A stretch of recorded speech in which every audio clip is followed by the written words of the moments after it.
আসসালামু আলাইকুম প্রিয় দর্শক শ্রোতা, দেশ দেবতার পক্ষ থেকে সবাইকে স্বাগত জানাচ্ছি আজকের আলোচনায়। আজকে আলোচনা করব ইউক্রেন রাশিয়ার সর্বশেষ অবস্থা নিয়ে। এর আগেও বেশ কিছু ধারাবাহিকভাবে এই যুদ্ধকে নিয়ে কিছু আলোচনা করেছিলাম। বাট আজকের যে বিষয়টা নিয়ে আলোচনা করব সেটা খুবই গুরুত্বপূর্ণ বিষয়। সেটা হলো যুক্তরাষ্ট্র নির্বাচন হয়ে গেল কিছুদিন আগে 5ই নভেম্বর। সেখানে ট্রাম্প জয়লাভ করেছেন বিপুল ভোটে।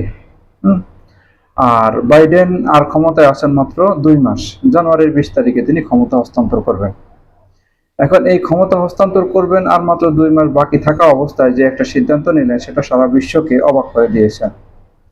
সেই সিদ্ধান্তটা হলো ইউক্রেনকে পারমিশন দিয়ে দেওয়া হয়েছে যে তারা যেন রাশিয়ার ভিতরে যুক্তরাষ্ট্রের এবং যুক্তরাজ্যের যে ক্ষেপণাস্ত্রগুলো আছে সেগুলো দিয়ে তারা যেন আঘাত করবে এরকম নির্দেশ দিয়ে দিয়েছিলেন। এটা কিন্তু গত 2.5 বছরে এরকম কোনো সিদ্ধান্ত বা এরকম কোনো নির্দেশ দেওয়া হয়নি ইউক্রেনকে, যে যেন ইউক্রেন যেন কখনোই রাশিয়ার ভিতরে কোনো আক্রমণ না চালায়, এরকম কঠোর কিন্তু নির্দেশ দেওয়া ছিল। আর সেটা করলে কিন্তু তারা কিন্তু সেরকম সহায়তা তারা ইউক্রেনকে দেবে না, এরকম একটা কিন্তু শর্ত সাপেক্ষে তাদেরকে কিন্তু অস্ত্র সহায়তা বা অর্থনৈতিক সহায়তা দিয়ে আসতেছিলেন। বাট এখন একদম শেষ মুহূর্তে, ক্ষমতার শেষ মুহূর্তে এসে তিনি যে সিদ্ধান্তটা নিলেন, সেই সিদ্ধান্তের কারণে কি আঞ্চলিক এই যুদ্ধটা কি বিশ্বযুদ্ধে পরিণত হবে, বা এই যুদ্ধটার কারণে কি যুক্তরাষ্ট্রে জরুরি অবস্থা জারি করবেন? যখন যুদ্ধটা ছড়িয়ে যাবে পশ্চিমা বিশ্বে বা ইউরোপের মধ্যে বা অন্য অন্য এলাকাগুলোর মধ্যে ব্যাপকভাবে, সেক্ষেত্রে এই যুদ্ধটা এই অবস্থা দেখে তিনি হয়তোবা জরুরি অবস্থা জারি করতে পারেন। জরুরি অবস্থা জারি করলে হয়তোবা তিনি হয়তো তাদের ক্ষমতা হস্তান্তরে কিছুটা গড়িমসি করতে পারবেন। এটা ডেমোক্রেটিক পার্টির মানে এরকম একটা সিদ্ধান্ত বা এরকম একটা মনোভাবের কথা কিন্তু মানুষের মধ্যে আছে। এখন এই যে একটা সিদ্ধান্ত, তারা চাচ্ছেন যে কোনোভাবে রিপাবলিকান পার্টির কাছে বা ডোনাল্ড ট্রাম্পের কাছে ক্ষমতা হস্তান্তর করবেন না। আর সেজন্যেই এরকম একটা কিন্তু কথা মানুষের মধ্যে চলে আসছে, যে এই জন্যেই তিনি এমন একটা সিদ্ধান্ত নিয়েছেন যে ক্ষমতা একদম শেষ মুহূর্তে এসে তিনি ইউক্রেনকে পারমিশন দিয়েছেন যেন তারা রাশিয়ার ভিতরে আক্রমণ করে। রাশিয়ার ভিতরে অলরেডি আক্রমণ করেছে ইউক্রেন। এখন এই আক্রমণের প্রতিক্রিয়ায় কিন্তু রাশিয়া আন্তঃমহাদেশীয় যে ক্ষেপণাস্ত্র আছে সেটা দিয়ে কিন্তু ইউক্রেনে আক্রমণ করেছে, যেটা কিন্তু একটা ধ্বংসস্তূপে পরিণত হয়েছে ইউক্রেনের একটা এরিয়া। এখন এই যুদ্ধটা যে অবস্থায় আছে এখন, সেটা তো আঞ্চলিক যুদ্ধ থেকে হয়তো বা তৃতীয় বিশ্বযুদ্ধের দিকে চলেও যেতে পারে। এবং এই যুদ্ধটা নিয়ে যে একটা মানে প্রতিটা দেশে এই যুদ্ধের কিন্তু প্রভাব পড়েছে। অর্থনৈতিক বলেন, রাজনৈতিক বলেন, সামাজিক বলেন, সব রকম একটা প্রভাব কিন্তু সারা বিশ্বে পড়েছে। এবং ইউক্রেনকে যে এরকম সহায়তা আগে থেকে দিয়ে আসছেন যুক্তরাষ্ট্র, যুক্তরাজ্য বা পশ্চিমা দেশগুলো, রাজনৈতিক, অর্থনৈতিক, গোয়েন্দা তথ্য দিয়ে বলেন, স্যাটেলাইটের তথ্য দিয়ে বলেন, সব রকম তথ্য দিয়ে যখন দেখা গেছে যে তারা সব রকম সহায়তা দিয়েও যখন রাশিয়াকে আটকাতে পারছেন না, তারপরে দেখা গেছে তারা শত শত স্যাংশন দিয়ে রেখেছেন বা নিষেধাজ্ঞা দিয়েছেন রাশিয়ার উপরে। এখন ঠিক সেই মুহূর্তে এসেও যখন তাদেরকে কাবু করা যাচ্ছে না, রাশিয়াকে কাবু করা যাচ্ছে না, ঠিক সেই মুহূর্তে এসে শেষ মুহূর্তে বাইডেন প্রশাসন এরকম একটা সিদ্ধান্ত নিলেন যে ইউক্রেন থেকে যুক্তরাষ্ট্রের যে ক্ষেপণাস্ত্র আছে এবং যুক্তরাজ্যের যে ক্ষেপণাস্ত্র আছে সেগুলো দিয়ে যেন আক্রমণ করে রাশিয়ার ভিতরে। এখন এই কথাটা, এই ইয়েটা কিন্তু শুধুমাত্র যে রাশিয়াকে কাবু করার জন্য এই আক্রমণটা করাচ্ছেন বা পারমিশন দিয়েছেন, শুধুমাত্র সেটা কিন্তু তা না।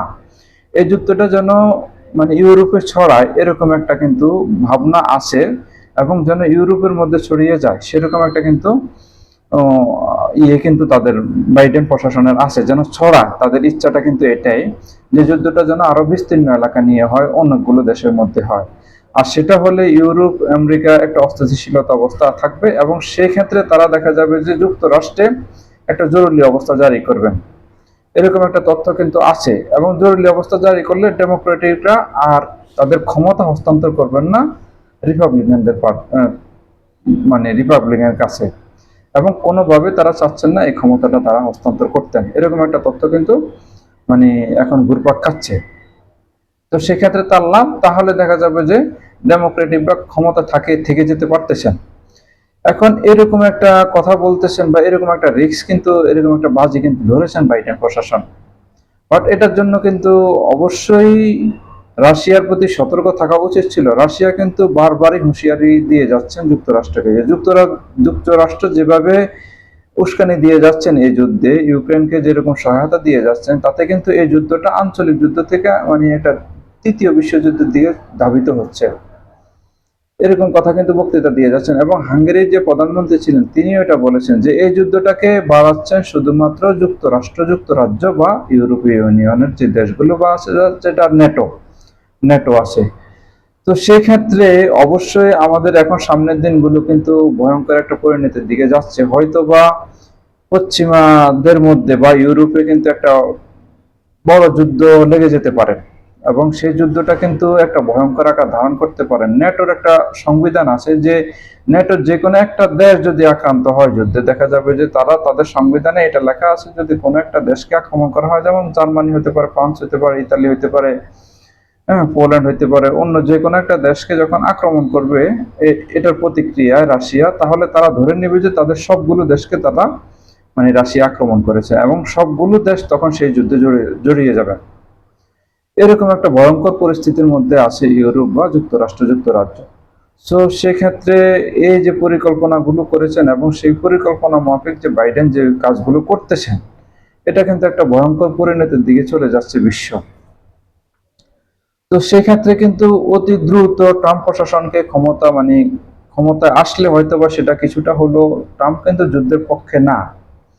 সে এর আগেও মানে যুক্তরাষ্ট্রের ইতিহাসে সবচেয়ে কম যুদ্ধবাজ প্রধানমন্ত্রীর মধ্যে ট্রাম্প একজন, যে তার আমলে খুব কম যুদ্ধ হয়েছে, এবং তিনি চান না যে কোনো যুদ্ধ হোক।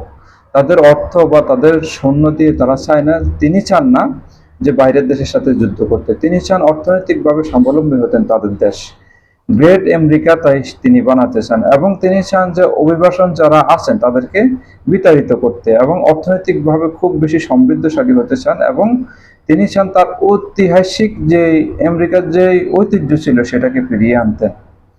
এরকমটা চাওয়া তার। সো সেক্ষেত্রে অবশ্যই বাইডেনের প্রশাসন বা ট্রাম্প প্রশাসনের দুইজনের দুই নীতিতে কিন্তু আমেরিকা চলে। সো এখন সামনের দিনগুলো দেখা যাক কিভাবে কি হয়।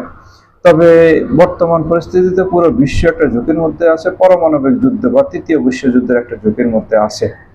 তবে পুতিন যে একজন মানুষ, তিনি একটা লৌহ মানব, তার সাথে তাকে কিন্তু যতটা চাপে রেখতে চেয়েছিলেন যুক্তরাষ্ট্র বা ইউরোপীয় ইউনিয়নের যে দেশগুলো আছেন বা নেটো আছে, সেটা কিন্তু তারা করতে পারেনি, তারা সফল হতে পারেনি, বা তাদের রাশিয়ার অর্থনীতিকে কিন্তু ধসিয়ে দিতে চেয়েছিলেন, সেটাও কিন্তু তারা করতে পারেনি। সেক্ষেত্রে এখন শেষ উপায় হিসাবে যে রাশিয়ার ভিতরে আক্রমণ করো, তারপরে এই যুদ্ধটা সারা বিশ্বে লেগে যাক, লেগে গেলে দেখা যাবে যে তারা এখান থেকে পয়দা মানে পাবে, বা তারা একটা লাভ পাবে, বেনিফিট পাবে, যে রাশিয়াকে আরো খণ্ড বিখণ্ডিত করা, রাশিয়াকে আরো আলাদা করে দেওয়া, এত বড় দেশকে আরো আলাদা করে দেওয়া, আরো কয়েকটা প্রদেশে ভাগ করে ফেলা, তাহলে তাদের শক্তিটা কমে যাবে। যেমন সোভিয়েত ইউনিয়নকে ভেঙে 1991 সালে যেটা করেছিলেন, ঠিক সেরকম একটা কিন্তু পরিকল্পনা যুক্তরাষ্ট্রের আছে আগে থেকে। এবং এই যুদ্ধটাকে যতটা বিলম্বিত করা যায়, যত দীর্ঘ করা যায়, তাতে কিন্তু দেখা যাবে যে রাশিয়ার অর্থনীতি, রাশিয়ার রাজনৈতিক, রাশিয়ার যে যুদ্ধ বা তাদের সৈন্য আছে, তাদের সব রকম শক্তি কিন্তু পর্যায়ক্রমে কমে যাবে, কমে যাচ্ছে। যতই যুদ্ধ করবে সেটার ব্যয় বহন করা, তাদের সৈন্য মারা যাওয়া, আহত হওয়া, বা অস্ত্র গোলা বারুদ শেষ হয়ে যাওয়া, ফুরিয়ে আসা, এটা কিন্তু মানে একটা দেশ কন্টিনিউ 3 বছর যুদ্ধ করা মানে এটা বিশাল কিছু, মানে এটা কিন্তু অনেক বড় একটা ক্ষতি। তো সেই ক্ষতিটাই চাচ্ছেন মূলত পক্ষে রাশিয়ার, এই ক্ষতিটা যেন হয় যুক্তরাষ্ট্র কিন্তু এটাই চাচ্ছেন, যেমন তাদেরকে দুর্বল করে ফেলা, তারা তাদের লক্ষ্য কিন্তু এটাই, এই জন্য এই যুদ্ধকে আরো দীর্ঘ করতে চাচ্ছেন তারা। আর আরেকটা জিনিস হলো, তিনি ক্ষমতা হয়তো ছাড়তে চাচ্ছেন না ডেমোক্রেটিক পার্টি, রিপাবলিকানদের কাছে বা ডোনাল্ড ট্রাম্পের কাছে, হয়তোবা সেরকম একটা ইঙ্গিত কিন্তু পাওয়া যাচ্ছে যে হয়তোবা এরকম একটা পরিস্থিতি হলে জরুরি অবস্থা তিনি জারি করবেন, এবং সেক্ষেত্রে হয়তো তিনি থেকে যেতে চাইবেন। সেটা আসলে বলা যাবে মানে 2025 জানুয়ারি 20 তারিখে, তখনই বোঝা যাবে যে কি করতে চাচ্ছেন বা কি পরিকল্পনা ছিল বাইডেন প্রশাসনের বা বাইডেনের, সেটা সময় বলে দিবে, তার জন্য অপেক্ষা করতে হবে আমাদেরকে ধৈর্য ধরে। সবাই ভালো থাকবেন, আজকে এখানে শেষ করলাম, আল্লাহ হাফেজ।